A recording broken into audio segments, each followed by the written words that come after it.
Indonesia yang sedang tidak baik-baik saja. Netralitas pejabat negara yang dipertanyakan menjadi wujud nyata penyimpangan dan kemunduran prinsip demokrasi di Indonesia. Maraknya penyalahgunaan kekuasaan yang dipertontonkan secara gamblang, mengabaikan nilai-nilai kebajikan dan tidak lagi berorientasi terhadap nilai luhur Pancasila. Penyimpangan yang dilakukan oleh kepala negara tersebut telah melewati prinsip-prinsip moral demokrasi, kerakyatan, dan keadilan sosial. Kondisi kian diperparah dengan lunturnya nilai kenegarawan atas lahirnya putusan Mahkamah Konstitusi nomor 90 PUU 21/2023 yang syarat akan intervensi politik serta etika kehakiman yang dilanggar. Praktek korupsi, kolusi, nepotisme kian tampak ke permukaan, menghapus cita-cita reformasi yang telah diperjuangkan selama ini. Hal tersebut diperkeruh dengan pernyataan kontradiktif Presiden atas pembenaran-pembenaran terkait keterlibatan pejabat publik dalam kampanye politik. Presiden Joko Widodo secara terbuka menyatakan ketidaknetralan institusi kepresidenan yang memperbolehkan presiden berkampanye dan berpihak. Pemilihan langsung oleh rakyat merupakan bagian dari agenda reformasi 1998 dengan meruntuhkan simbol-simbol oligarki kekuasaan dan partai politik sebagai simbol kekuasaan. Agenda reformasi 1998 adalah mengharuskan rakyat sebagai pemegang kedaulatan tertinggi untuk ikut menentukan arah dan nasib bangsa sebagai wujud kontrol sosial untuk memberikan ruang kepada rakyat berpartisipasi dalam kontestasi politik dan pemerintahan guna memilih dan menentukan calon pemimpinnya serta semangat amandemen Undang-Undang Dasar 1945 Junto Undang-Undang Nomor 28 Tahun 1999 tentang penyelenggaraan negara yang bersih dan bebas dari korupsi, kolusi, dan nepotisme.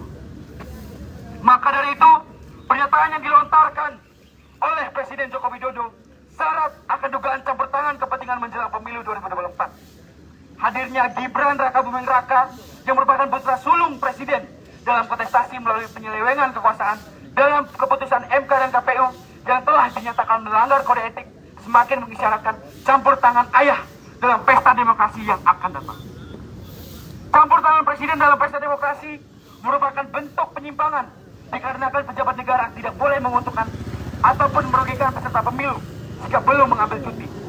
Di sisi lain, sifat permisif Dewan Perwakilan Rakyat yang duduk diam atau bahkan turut andil bagian dalam kemerosotan demokrasi Indonesia melalui produk legislasinya menunjukkan tidak terlaksananya kehendak rakyat melalui Dewan Perwakilannya. DPR dengan fungsi legislasi dan pengawasan yang dimilikinya harus bertanggung jawab dalam restorasi demokrasi dengan mengeluarkan produk legislasi yang demokratik dan menggunakan hak angket untuk menyelidiki segala bentuk pelanggaran atas pelanggaran konstitusi yang telah dilakukan oleh rezim Jokowi. Presiden menjelang pergantian kepemimpinan seharusnya lebih fokus menyelesaikan pekerjaan rumah yang masih belum tuntas, bukan keluar dari koridor dengan bersikap tidak netral menjelang pemilu 2024. Padahal masih banyak pekerjaan rumah yang menjadi tanggung jawab yang sampai sekarang belum juga tuntas, mulai dari UU Cipta Kerja, anti rakyat dan inkonstitusional, konflik agraria, dan perampasan ruang hidup yang tidak berkesudahan yang diakibatkan oleh proyek strategi nasional atau PSN dan kawasan strategis pariwisata nasional atau KSPN yang tidak mengutamakan hak-hak dasar dari kesejahteraan rakyat, pengusahaan tanah oleh segelintir pemodal dan investor, privatisasi, liberalisasi, dan komersialisasi pendidikan yang masih terus berlanjut dalam bentuk PTNBH, uang pangkal, dan yang terbaru kredit pendidikan atau student loan, sampai represivitas aparat dan pelanggaran HAM yang tak kunjung diselesaikan. Di tengah krisis yang dialami oleh rakyat, segala upaya dan tindakan anti demokrasi malah dilakukan dengan membangun dinasti politik yang bergandengan dengan kelompok oligarki yang berisi konglomerat dan kapitalis birokrat demi mengamankan kepentingan golongan yang tentu bertentangan dengan kepentingan rakyat. Permasalahan yang sedang dihadapi masyarakat terutama pemuda mahasiswa saat ini diakibatkan oleh kebijakan-kebijakan anti rakyat yang menjaga belenggu imperialisme dan feodalisme di Indonesia.